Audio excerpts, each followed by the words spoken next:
Hey guys, �Chlorine here, back for another vlog, and today we're just going to answer a question that I get all the time from people wanting to start their business or clients or, whatever the case may be. I get this question a lot, and the question is, what's the hardest thing about being a pool professional?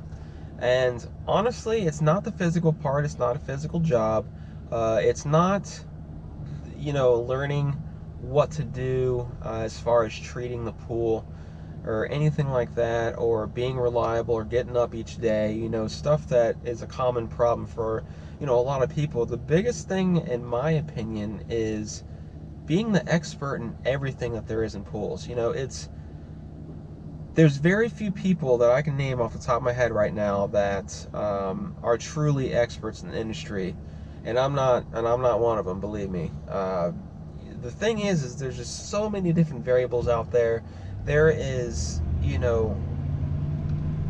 all these different types of pool surfaces. There's all these different, pieces of equipment. There's all these different materials that are in the equipment. There's so many, just useless products out there. There's so much to learn in this industry, and it's never one of those things where, like, okay, I got this, I know everything now. There's always something you can improve on or learn more about.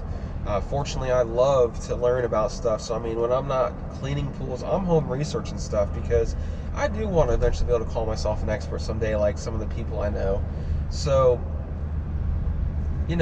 that's probably the hardest thing that I face every day, is just being able to solve people's unique problems, that is, on the spot, and be able to answer the questions, and know I'm not just know in my heart I'm not faking it till I make it.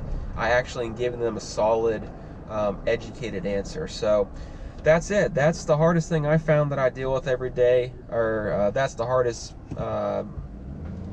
thing I know about being a pool professional, is that. So have a good day, everyone. Take care, and I'll talk to you soon.